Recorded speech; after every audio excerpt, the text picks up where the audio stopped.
Good evening, folks, and welcome to the live stream. Hope you're all very well this evening. Let me see who we have on tonight. We have Jared Mack, great to see you. Hi, Max. Who are the DUP men behind the wire? The men behind the wire. Good. I think it's Ian Paisley Jr. I think there have been allegations at him, but although there were other allegations that it was an MLA, so it may not be Ian Paisley Jr. God knows who it is. No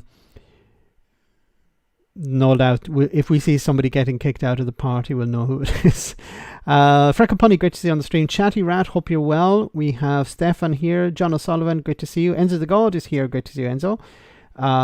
We have Young Ralph, great to see you. David McGuinness, great to see you, David. Make sure to check out Indie Truck Davies' YouTube channel. Make sure moderators to post it in the stream, in the chat. That'd be great. We have Alistair Kerr. Great to see you, Alistair. Aki's Mad is here. Hope you're well. Woods Boy Hunter. Great to see you. Hope you're fine tonight. We have CJM. Great to see you, CJM. Hope you're fine. Who else have we got? Reagan Elite. How are you doing, Reagan? Thanks for sharing the stream on Twitter. We have Roisin. Great to see you, Roisin. Hope you're fine. We also have Jim, great to see you, Jim. Ginger's Girasse, great to have you on. We have 91 Leads. Ted Boy, great to see you. Suzanne, good to see you. Hope you're fine tonight. Mark is here. Killer, thanks for moderating. Hope you're well. Who else have we got? Asperger's Europe is here. Great to see you once again. Chris is on. My chat is going all over the place, so it's jumping down to the bottom for some reason. Anyway, hope you're all very well. Bill Silver is here, and so many more. Conservator, great to see you. Hope you're well over there in the Netherlands. So, I hope you had a nice weekend and are ready for another week of madness.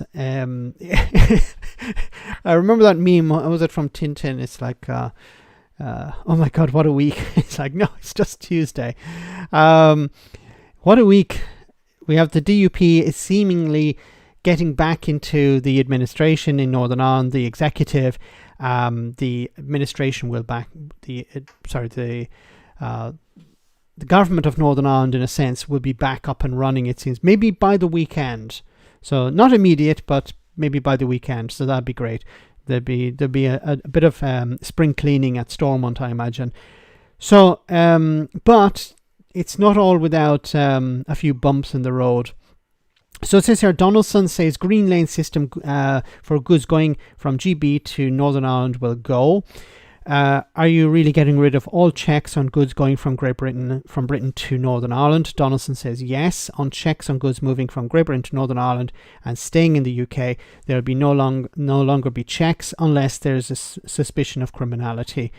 On customs paperwork, he says supplementary declarations will be gone. The Green Lane will go and will be replaced by the UK's internal market system. Now, this could be true. This could also be untrue. This could be language that's used to keep the DUP on board, or elements within the DUP on board. Checks are going to be carried out now, and paperwork, of course, will be required from Great Britain. And see, there's a big problem. Rishi Sunak, if he starts to diverge from EU standards, as what Brexiteers want, it will require more paperwork. And this, of course, will put the DUP in a difficult spot. So Rishi Sunak has to decide whether he wants to keep the DUP happy or he wants to keep the Brexiteers happy. And I think he's going to go with the DUP, because at this stage, you're never going to keep the Brexiteers happy. And he's already pointed out that, well, what we'll do is, if there's any if we're aligning to EU standards, of course he'll have to go through Parliament or go through the government. The government will decide whether we go ahead with these changes or not. So this sounded to me like, yeah, he wants to align closer with EU standards. Some more news on that. Michelle O'Neill, the Sinn Féin leader in Northern Ireland, is poised to become the first nationalist First Minister at Stormont after the DUP said it would be lifting its boycott of power sharing. It's not technically, this isn't the first time there's been a nationalist First Minister. There was one before, but I think it was for a very short time. The DUP, anyway, this is the real deal now. The DUP agreed to resume participation in the power sharing executive, which has been suspended for almost 2 years, on the basis of a deal agreed with the UK government to revise part of the post-Brexit trading rules that disadvantage Northern Ireland. So Jeffrey Donaldson, the DUP leader, played down the significance of O'Neill becoming First Minister.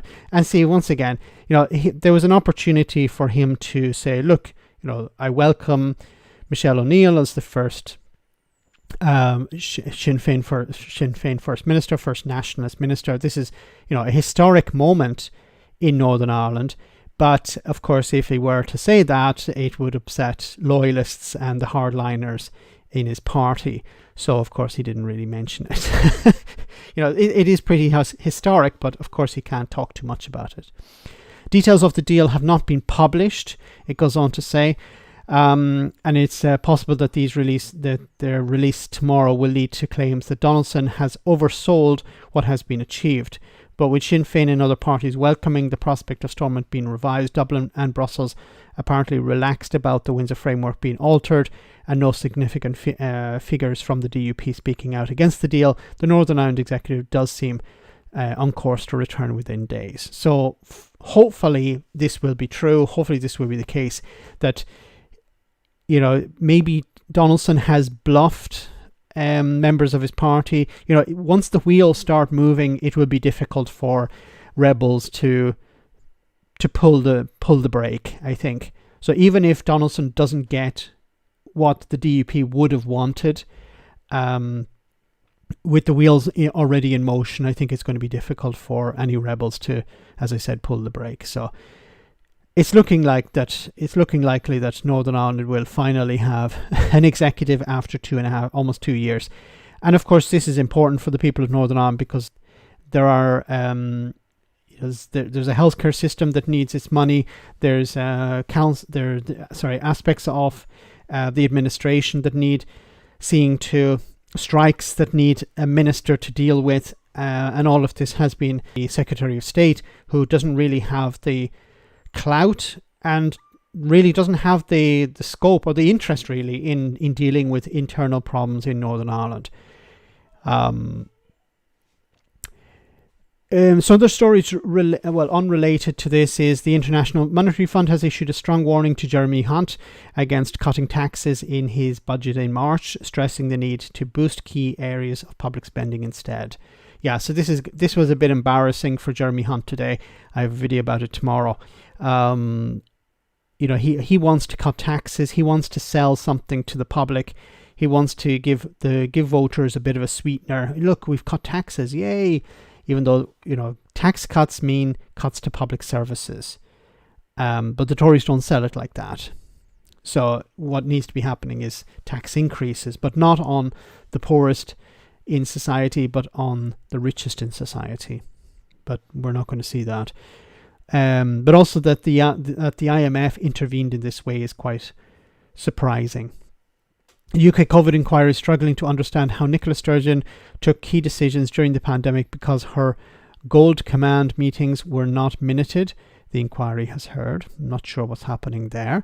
Keir Starmer's office has begun polling British Muslim voters amid growing concerns in senior Labour ranks about the damage done to their core vote by a row over the party's position on the Middle East. Yeah, so this is a big concern for the Labour Party.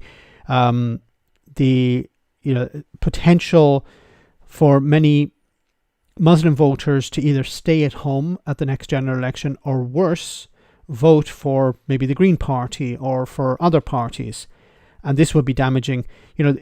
Maybe not damaging overall to the vote for the party, but in some marginal seats, it could do cause some and result in some embarrassing failures for some MPs. So it makes sense for the Labour Party to reach out to the Muslim community and say, look, we're thinking about what your concerns are. We're embracing these concerns, and we want to support the Palestinian people. This is what this is about, of course. Councils in England are to be encouraged. This is insane. Councils in England are to be encouraged to sell publicly owned buildings and other assets worth up to £23 billion under plans being explored by ministers to plug budget shortfalls amid the crisis in local government. This is absolutely insane. So this idea that councils have little or no money. Some are technically bankrupt. In reality, councils can't declare themselves bankrupt. So the state has to step in and provide minimum service levels in a sense. But if they are insolvent, it means that they're not able to provide all the services that citizens need. And what's happened over the last few decades is that councils were advised to invest in sort of dodgy deals, dodgy investments. They lost a lot of money. And councils are restricted on how much money they can raise through taxes. For example, if they want to increase council tax by a certain percent, they have to put it to a referendum. And most people are not happy about paying more in council tax. So if you were to put it to a referendum, it's likely to fail. So the Tory central government has tied the hands of many councils, which has resulted in, of course, councils struggling to make ends meet. Anyway, sticking with Brexit, because Brexit is going to be the big issue this week. We saw it with the Northern Ireland Protocol and the Windsor Framework, and finally the DUP hopefully getting back into the executive. Of course, that was directly related to Brexit. Victoria Derbyshire from Newsnight yesterday, delivered this, which was fascinating. It was inevitable because of the shape of the Brexit deal agreed with the EU in 2020. Here's Ben. From Wednesday, we will feel one of the delayed economic effects of Brexit as import paperwork on animal and plant origin products coming into Great Britain from the European Union is finally required after years of delays by our government. And physical inspections will start from April. Why does it matter, and what does it mean for you? First, let's examine why the checks. Now, it's important to remember, once again, there are certain checks coming in tomorrow, and then in April, more checks being imposed. The government cites biosecurity threats, pests and diseases if we continue to allow in unchecked produce. The impact of an outbreak of a disease like foot and mouth, like the one 23 years ago, could be devastating for UK farmers. Plus, given the EU imposed checks on UK produce going the other way when the Brexit transition ended in 2021, not imposing the checks undermines the competitiveness of UK farmers and producers relative to their EU counterparts. Yet UK food manufacturers are warning that the new checks run the risk of shortages of things like bacon, of which we import a lot from countries like Denmark. Why? Essentially because European suppliers... Oh my goodness, there's buffering tonight. Oh, great. Okay, hopefully it's not too bad now. But it is a case that I've not had sound issues or buffering yet. Some buffering. Jimmy Piddlebrush has gone onto the hamster cage. Okay. So we tend to focus mainly on things like, EU imports, this is going to create delays, this is extra cost. Some small producers will just give up on the United Kingdom because Great Britain, I should say, not the United Kingdom, because Northern Ireland's part of the single market when it comes to goods. But we'll give up on Great Britain because it's just not worth it. This is one problem. But another problem is that not all goods coming in coming from the EU are actually from the EU, in the sense that some goods will come via the EU, but will not be checked in the EU. So some goods could be coming from South America, from Africa, from Asia, and these goods may not be checked in the EU, but will finally arrive in the UK.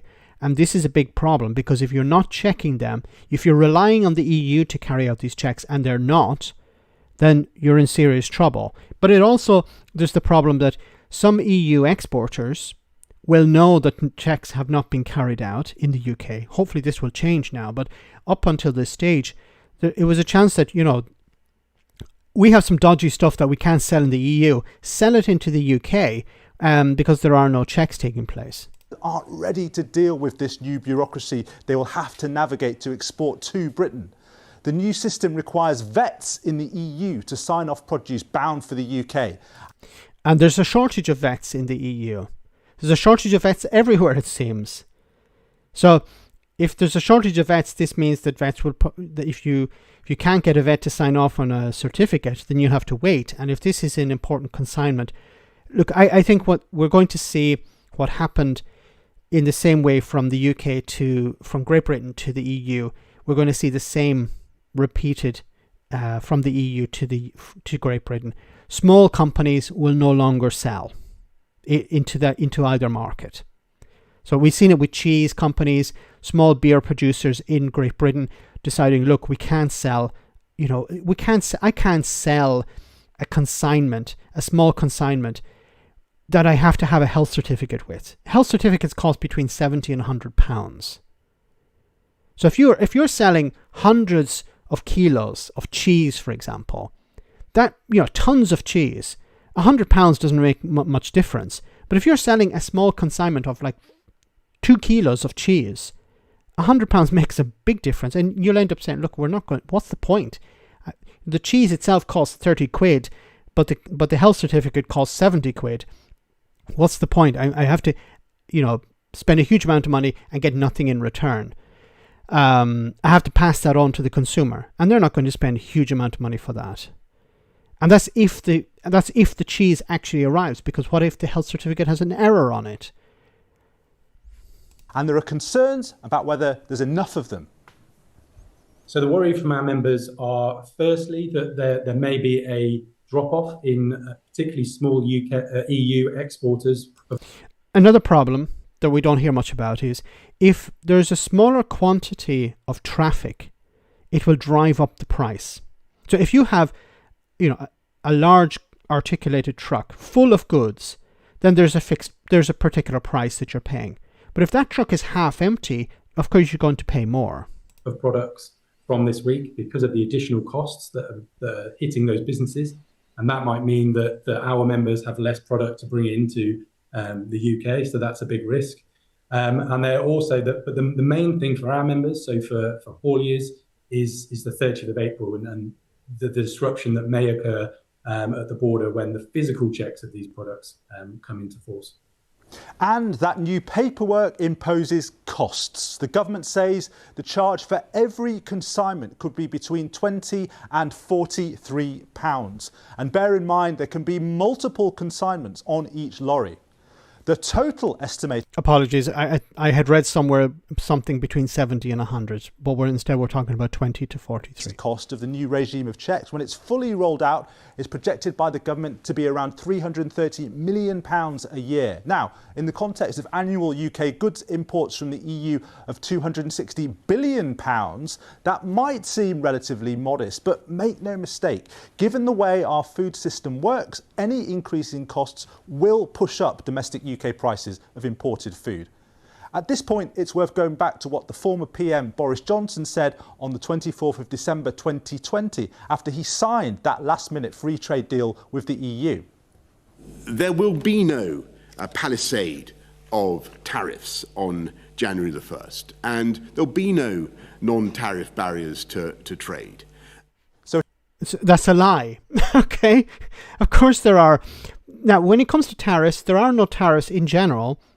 There are some tariffs, but in general there are no tariffs. But when it comes to non-tariff barriers, yes, there are non-tariff barriers. Now, Boris Johnson was either lying or Boris Johnson was ignorant. Which is it? The fact that Boris Johnson has not come out and apologised means that he was lying. Because if somebody had made an honest mistake, how could he make an honest mistake there? He's supposed to be in charge of this thing. Why would you sign off on something that you didn't understand? Like, Lord Frost hasn't apologised either. None of these people have apologised. Isn't it interesting? The people who said there would be no checks, there would be no problems, there would be no costs. None of them have come out and said, actually, we were wrong. See, and a big problem also is that they get away with it. Boris Johnson is still has a job. He's writing articles for the Daily Mail. Liz Truss is still an MP, I believe. Don't hear much about her, apart from when she's touring the US or something. David Frost is still a member of the House of Lords, trying to bring down Rishi Sunak at the moment. So he was right that there would be no tariffs, taxes on imports, but wrong about the non-tariff barriers. That's precisely what these new import checks are. Can anything be done to mitigate the impact?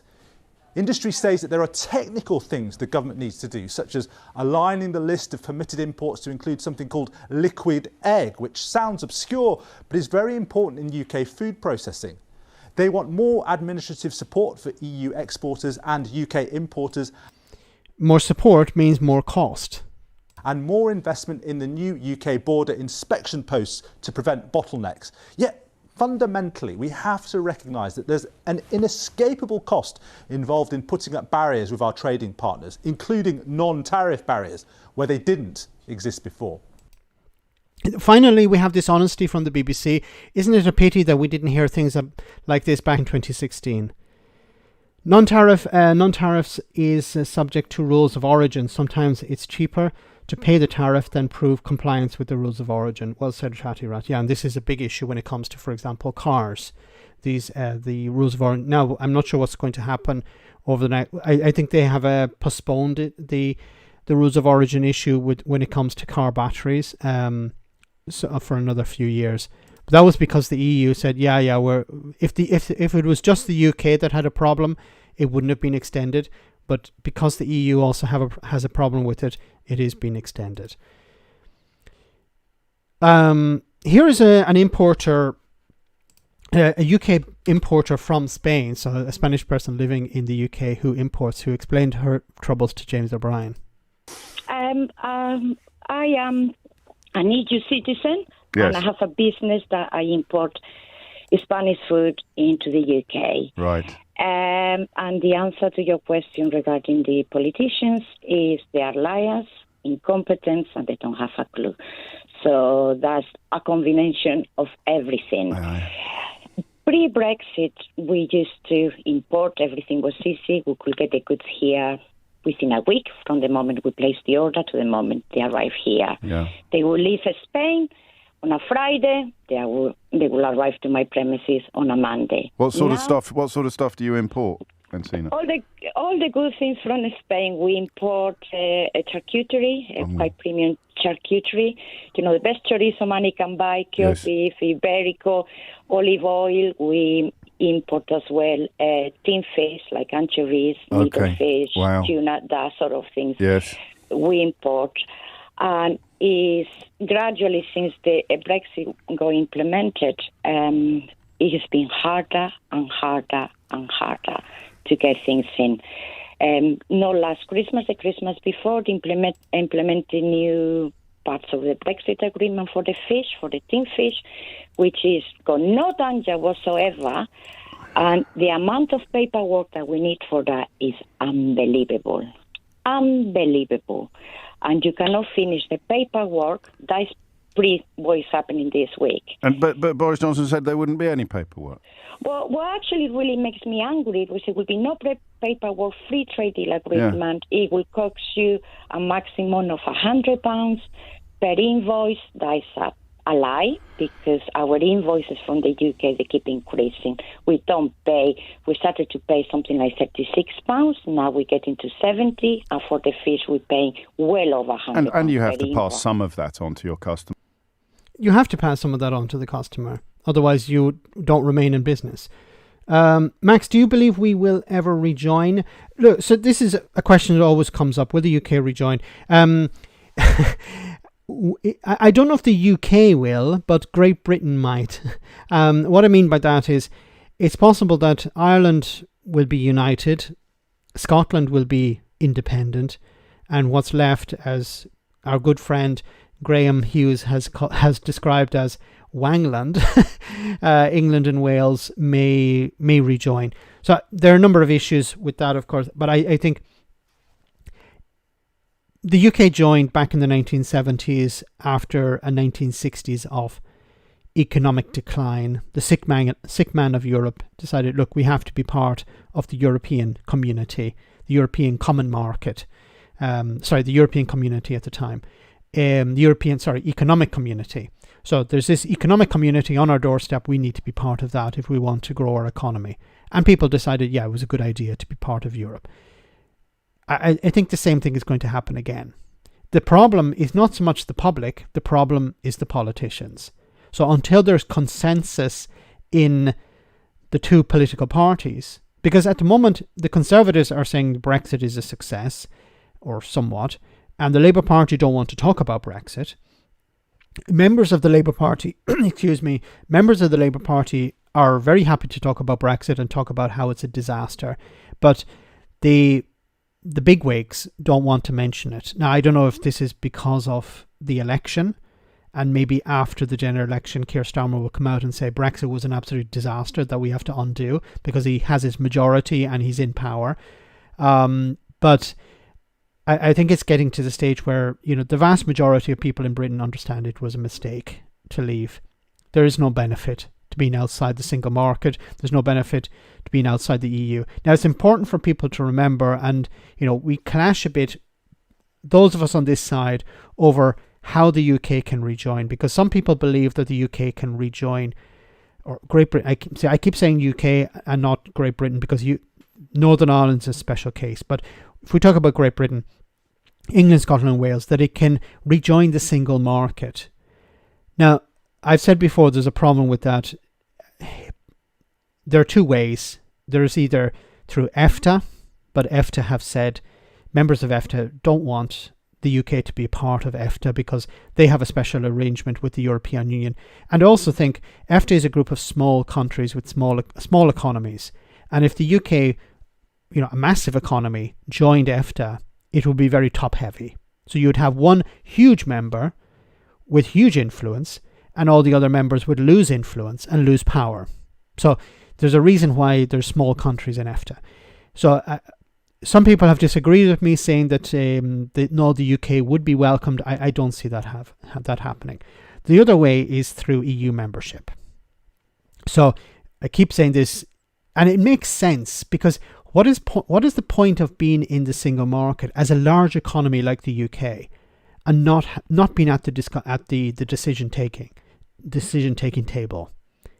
Because it's different to Switzerland, or it's different to a country, some other small country. If you're a small country like Switzerland, okay, you're not a member of the European Union.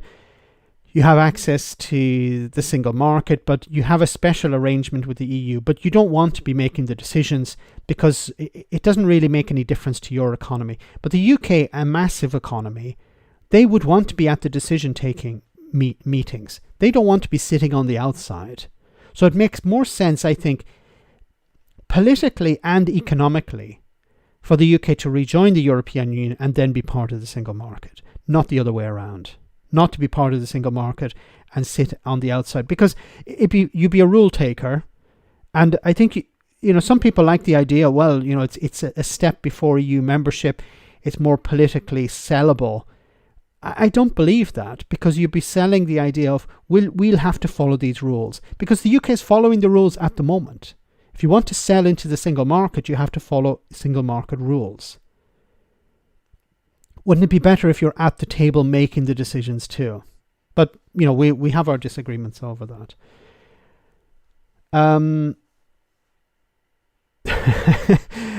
EU will offer GBFA. Probably.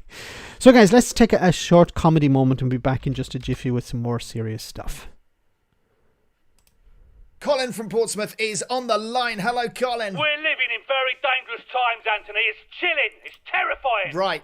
How's that, Colin? An increasing number of influential online personalities that I've based my entire worldview around have been revealed to be absolute wrong-uns. Yes, that is rather unfortunate. Has it stopped and made you think, Colin? Oh, there's no chance of that, Anthony. No. If anything, it's reinforced my beliefs and the beliefs of a million other completely real people who pay Elon Musk £8 a month to have 756 followers. Yeah, I thought as much, Colin. I thought as much. It's a bit convenient, isn't it, that all this comes out at the exact moment that Sadiq Khan expands ULEZ around Greater London and the Welsh Government introduces 20 mile an hour as the default speed limit in residential areas.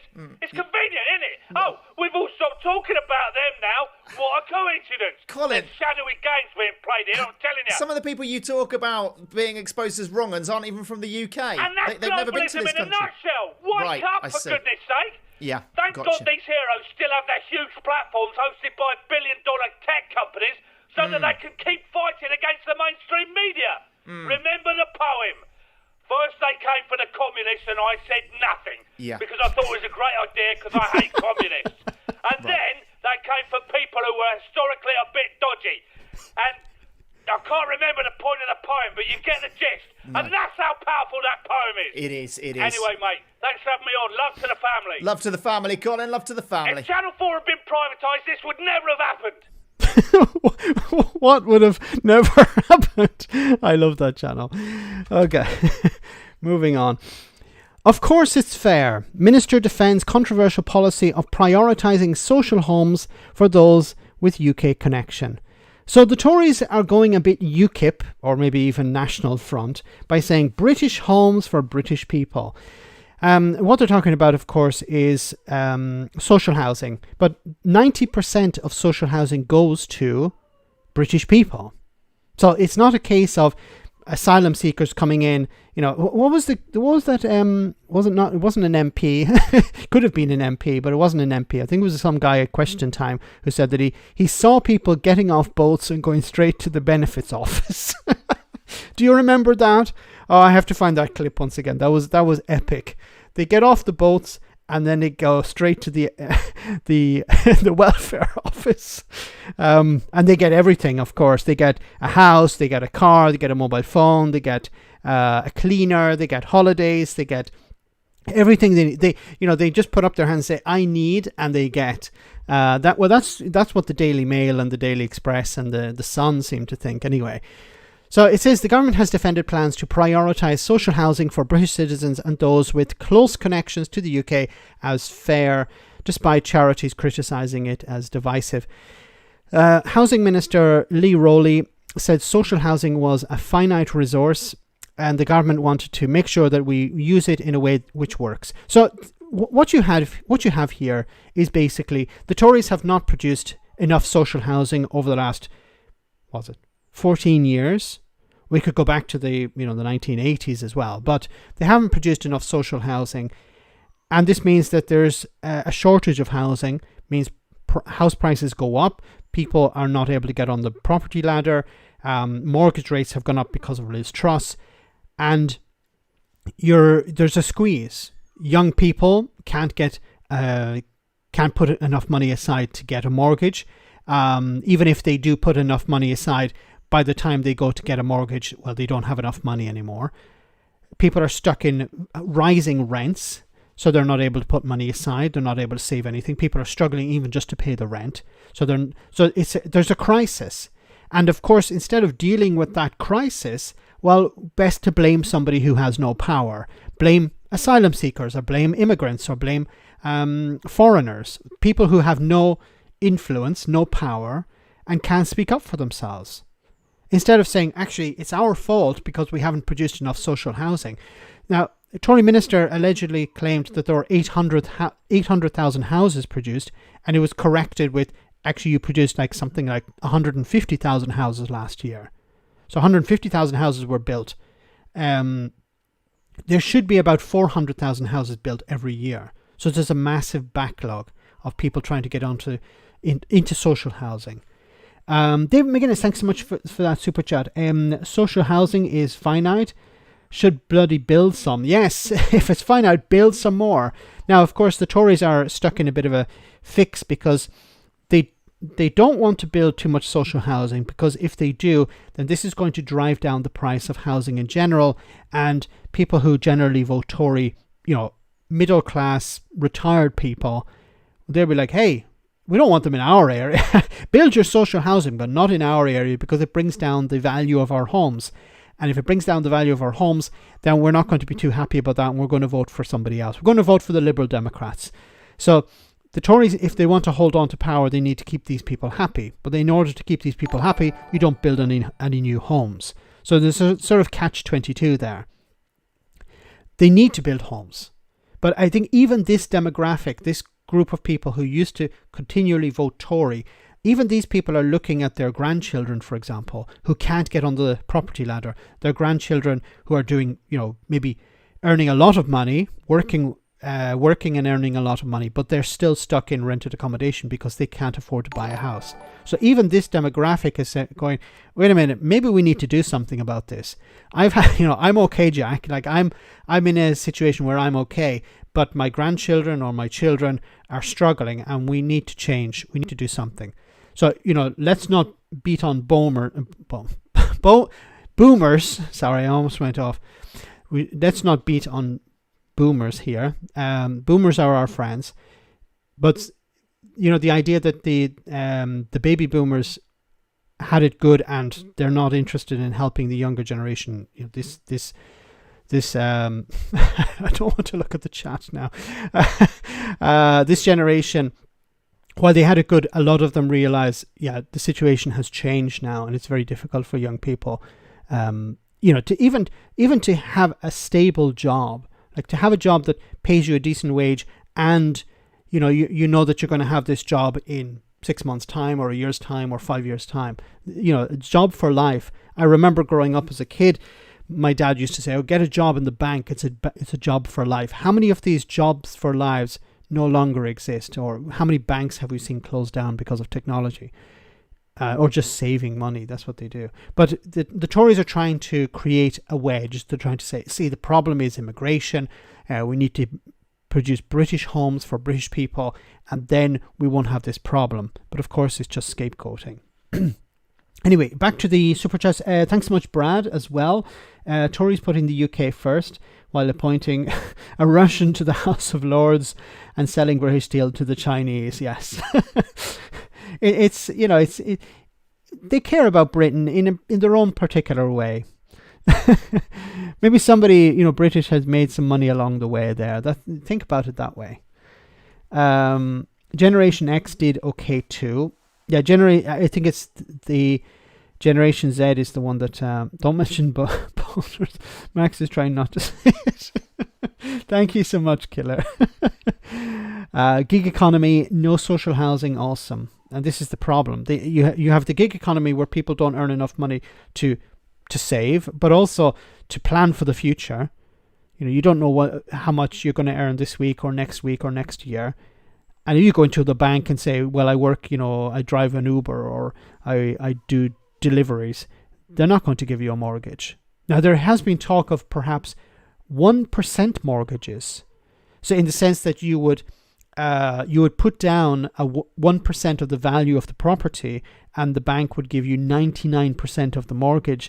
That's a recipe for disaster. Not because people shouldn't be able to get mortgages, but what it'll do is it will create a subprime disaster, like we saw back in 2007. So people given mortgages that they couldn't really pay off. No problem, boss. Just thanks. Spanish lady speaks the truth. Yes, she was saying about the problems importing. Peter Bone. I'm never going to get away from Peter Bone. He's a dodgy one, isn't he?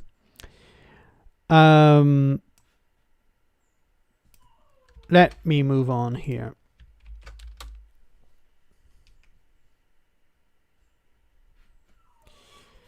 So this is an interesting story. I think it was Phil from A Different Bias covered it already. So Kay Burley described... Well, let's get into the clip. Can I ask you about George Freeman, who you'll know resigned or was asked to resign during the latest reshuffle? He said that he couldn't afford to pay his mortgage, which is why he stepped back. He says that his mortgage rose from £800 per month to £2,000 a month, and on a ministerial salary, he couldn't afford it. If he can't afford it on a minister's salary, what hope is there for others? He earned £118,000 a year. I haven't spoken to George, and I don't know his own personal circumstances, but if you pull back to the broader position, we know that interest rates have risen. We know that means that there are additional mortgage costs for some people. Interest rates have risen all across the world, higher in other countries than in the UK. And the job of government, we've got a plan, is to try and help. Hopefully interest rates and therefore mortgage rates are going to start coming down. We start to see some banks start to... Did he actually listen to the question? Sorry about the audio. I'm not sure why the audio is like that. But did he actually listen to the question?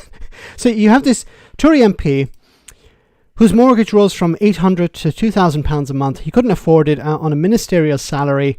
If you can't afford it, what hope for the others? He earned £118,000 a year. Interest rates have risen. Okay, but if he can't afford a rise in a mortgage, how do people on less than £118,000 a year, how are they supposed to afford it? They're completely clueless. Either clueless or just don't give a crap. I'm not sure which it is. So the living wage should be 120. Yes, or slightly above. Yeah, maybe that's the solution. He could easily afford $2,000 a month. Absolute liar.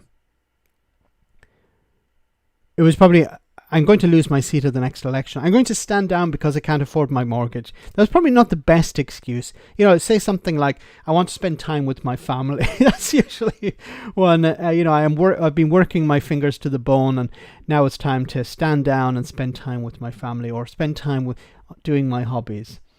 Same old argument about why MPs are paid so much. If you pay peanuts, you get monkeys.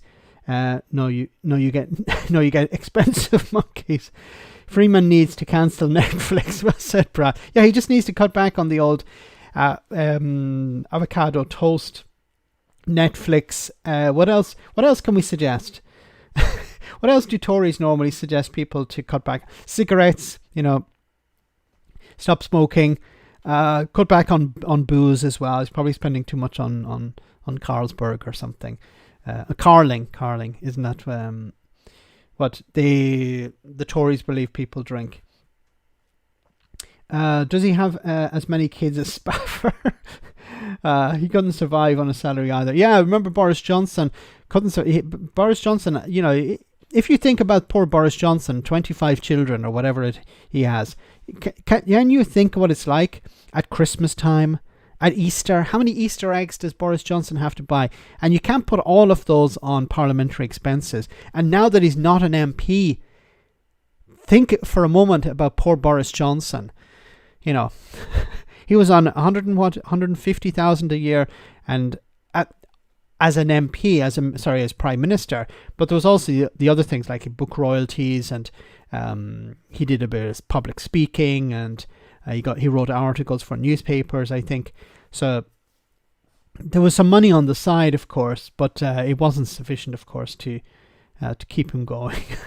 I think Max missed my post on Discord on it. Oh, I'll check it out. I will.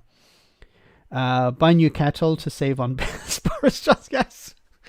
Wasn't that it? I forgot that one. That was amazing. Yeah, just... yeah, because the old kettle consumes more energy, so what you do is you replace your old kettle with a new kettle, and it's like people are like, yeah, but I can't afford food, and you're telling me to buy a new kettle. The problem is these people are, it's not just that somebody is a millionaire or very rich that they can't understand the problems of ordinary people. It's that they're surrounded by this type of privilege. We probably all know rich people who started out with nothing, and they're still the same people. They have money, but they're able to connect with ordinary people. But Rishi Sunak, Boris Johnson, I don't know, Michael Gove, these are people who are incapable of connecting with ordinary people because they have not just lived in privilege, but they have surrounded themselves with people like that. Can you imagine when they say, oh, I need to buy a new suit. Okay, I'm going to spend like $3,000 on a new suit. Like they wouldn't think about that. They wouldn't think about the cost because it'd be automatic. What, £3,000? You get a good suit for £3,000. That's what they would do. It's not it wouldn't be a consideration of, can I afford this? What do I need to go without in order to achieve this? Anyway, a new kettle won't even save you anything. It's physics. Damn it, conservator! You're supposed to be, going along with the story, bringing science into this. If it takes a certain amount of energy to warm water, to heat boil water, it doesn't make that much of a difference. Like, you end up putting less water in the kettle, that will save you some money probably. If you're just like boiling a cup of water, a cup of tea, then just fill it up for about a cup instead of half filling or completely filling the kettle. That's a way to save money, no? But no, Boris Johnson said, no, you need to replace the kettle. Ah, my goodness.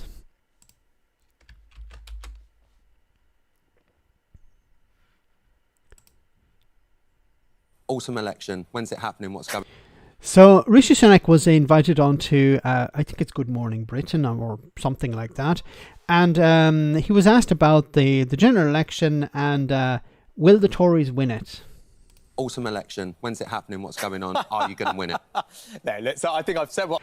Does he laugh? Is this a real laugh, or is this, oh, I have to laugh? Remember to laugh, because that's what normal people do. That's what ordinary people do. Laugh. I've said about the timing of that. on the timing. Yeah. No, and I think, look, I've been very clear. Like, we've been through a tough time, right, over the past year as a country, still dealing with the legacy of COVID, backlogs in the NHS, for example, war in Ukraine, energy bills. But I really believe that this year, at the start of this year, we've turned a corner and we're heading in the right direction.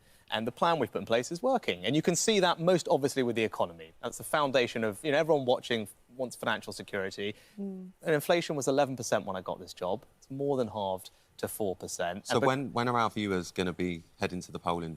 Well, that I've already said, a working assumption about that. But this is really important. Just what they tell are. me, no one else. No one else watching, just you and me here. No, it's just, but on this right. point about this financial security, actually just by tomorrow, right, everyone will have had in their payslip the tax cut that we put in place. It's not a tax cut. Because of our management of the economy, the plan was working. So if you're earning £35,000, you're going to get a tax cut this year worth $450. So that's what we're starting to deliver now. And if we stick with this plan, I'll be able to give everyone watching, all of your viewers, the peace of mind that there's a brighter future for them and their children. We've got 10 seconds new before we go to There's the no break. autumn election. That is what we're going to be talking 10 seconds about before we go between to now the and break. Are you feeling confident? I am. You are? Yeah, absolutely. Well. He's confident. So he's going to win the election. Oh, my goodness. We all, as Simon here says, we all laughed. Yeah, otherwise you cry. Rishi Sunak believes that he's going to win the election. He thinks things have turned a corner and everything's on the up. I don't know about that.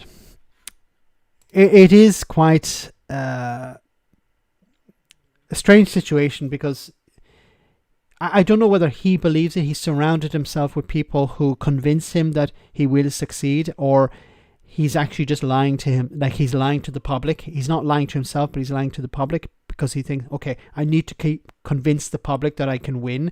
If I can convince them that I can win, that maybe, like, I don't want to go in and say, look, I'm honest, we've messed up. We deserve to have our arses handed to us. Of course, he's not going to say something like that, but there is this feeling that he is being surrounded by people, yes men and women, who will just say, yes, Prime Minister, of course, you're leading in the polls. The by-elections next month in February are going to be interesting to watch. Brad, thank you so much once again for that super chat. Johnson, 2020 will be a fantastic year for Britain. When a Tory says a year will be great, it will be a disaster. Yes, 2020 is to be forgotten, I think, for most people. Is best forgotten. Energy bills started rising 8 months before the Ukraine war. Gas was 6 times more expensive in September 2021. War started in February 2022. And it seems the UK is still paying the most in Europe for gas. Why is that? The right-wingers will say, we need to frack more, we need to hold on to more of our gas. But it's sold on the international market, and then it's bought on the international market. So it doesn't matter if you extract more. Somebody's going to make a lot of money. It won't be the country. Oh, Freckle Punny, I didn't see your super chat. Let me go back up. Sometimes I don't get notifications. Oh, there we go. I found it now. Freeman ought to buy supermarket own brands. Yes. Who was it that said that? Oh, is George Eustace. Wasn't it George Eustace who said that, people, there are these, if you go into, poor people need to go into the supermarket. And what they need, if you're in the supermarket, you'll see there are different branded products, and some of them are actually the own brand of the supermarket. Can you imagine? See, there's a money-saving tip. I'm like Martin Lewis. that's the sort of thing he was trying to present. Like, people know about this. You're not helping them. Ninja, thank you so much for that super chat. As a disabled person, we need a minister representing us in cabinet of it's a disgrace that this position was demoted. Yes, that happened recently. So there was a minister for disabled people. This was combined with, I think, the DWP, and now there is no dedicated minister. It's like there's a fucking, sorry for my language, but there's a fucking common sense minister, which is nonsense, but there isn't a minister for the disabled. How the fuck can they justify that? And I really wish the other parties would call them out on this, because it was raised some months back or some weeks back by charities representing disabled people about the disaster of this, the disgraceful behaviour here, demoting this minister, combining it with, I think it was the DWP, while at the same time introducing a fucking, sorry once again, but I have to say this, common sense minister. Remember, this is the party who also had the Secretary of State, Minister for Brexit Opportunities. It's just gaslighting the public, inventing stupid names, the Minister for Silly Walks, but they wouldn't actually have a proper minister for the disabled.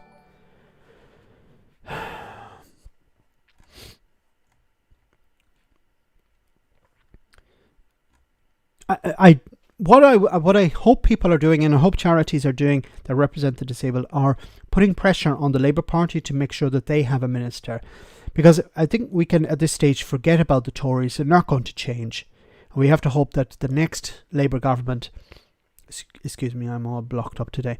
The next Labour government will actually take this thing seriously.